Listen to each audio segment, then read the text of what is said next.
So if you're about to embark on a fat loss phase, you might feel a little overwhelmed about doing all the things right in order to get results. In this video, I'm going to talk about what to prioritize and share some of my top secrets for staying motivated during a fat loss phase. Hello, I am Tina Haupert. I am an FDN practitioner and I am the woman behind the Carrots and Cake brand. And today I'm going to share my top secrets for staying motivated during a fat loss phase so you are doing the things that you need to do to get the results that you want. Okay, so let's jump right into this. So tip number one is getting your mindset right. And I feel like mindset is probably the biggest thing here because with a fat loss phase, there are definitely things that you need to do in order to get results. But remember, going into this, I think a lot of women kind of like dread a fat loss phase. They have like a lot of negativity around restriction and maybe doing things a little bit differently. But remember, no one is forcing you to do this. You signed up for this. This is a choice you are making. So I feel like you should go into this fat loss phase with that in mind. This is something that you can feel really good about. You can take it and run with it, and you can feel empowered by this decision instead of feeling like something that you have to do. I think it's important to accept that you will have to make changes, you'll have to sacrifice on some level, but really I think just focusing on one day at a time, thinking about what you can control from day to day is really important, and also reminding yourself, no matter what happened in the past as far as your dieting history, things that you have done really well, things that you haven't done so well as far as your diet nutrition goes, don't worry about it. Like commit to this fat loss phase and do it the right way. And also important to note about mindset here is that I see this a lot with women, that they are not necessarily giving their 100% effort. They're giving kind of like a C or a C plus effort, but then they get upset when they don't get these amazing results. So they're basically doing C plus work, expecting A plus results, but there's definitely like a disconnect there. So when you're in this fat loss phase, I really do feel like you need to take it seriously and you need to make a solid effort as far as doing the things that you need to do, but getting your mindset right behind it.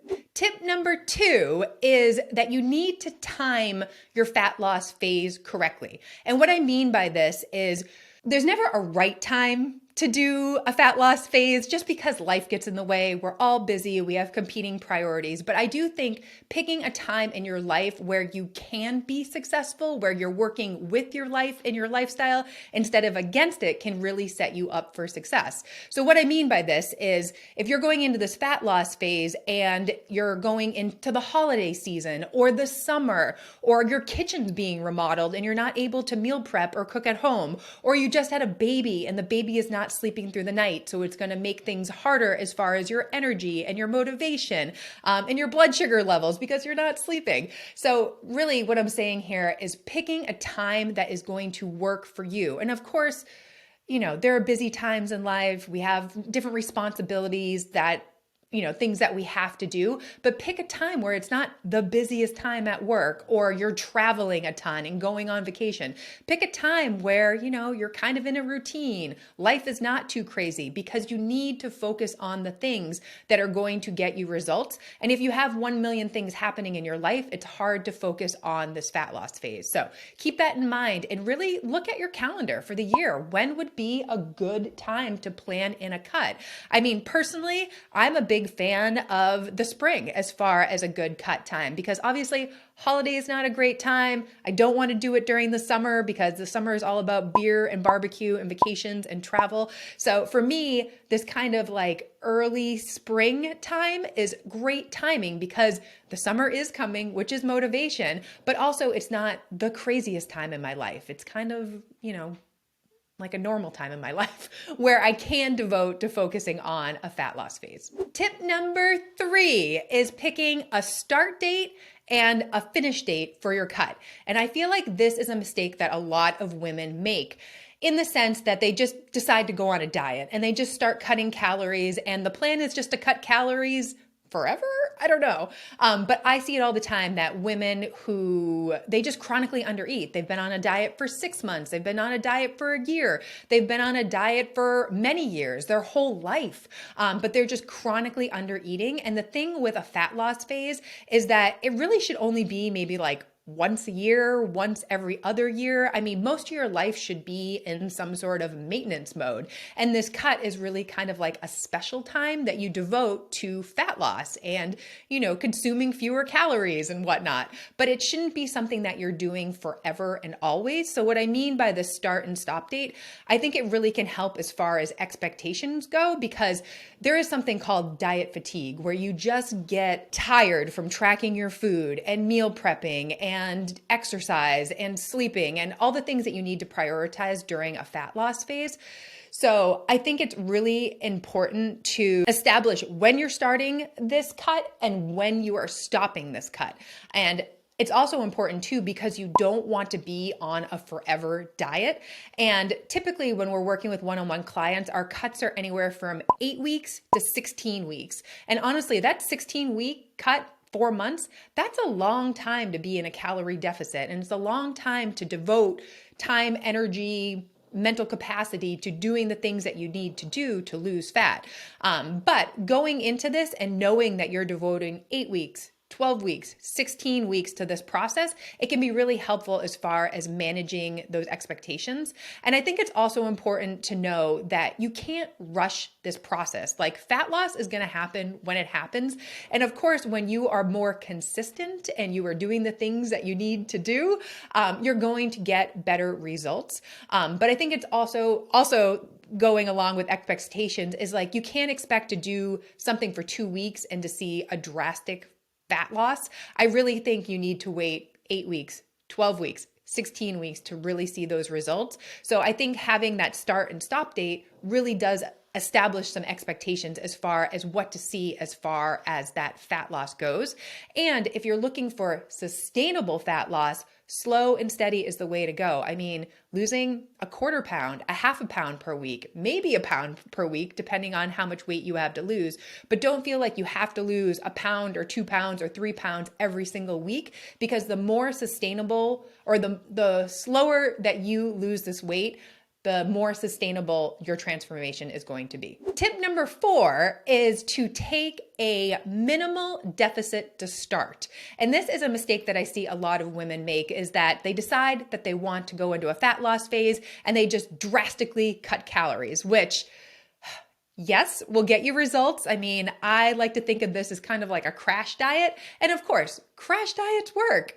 I mean, I make this joke all the time. I can crash diet anybody, the weight's gonna come off. But the issue here is that the weight's probably gonna come back and you're gonna feel crappy in the process.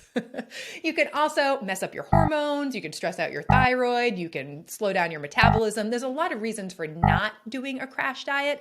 So I always recommend that you start with a 5% calorie deficit, and then of course increase from there. So basically you take your maintenance calories, subtract 5%, and that's the start of your cut.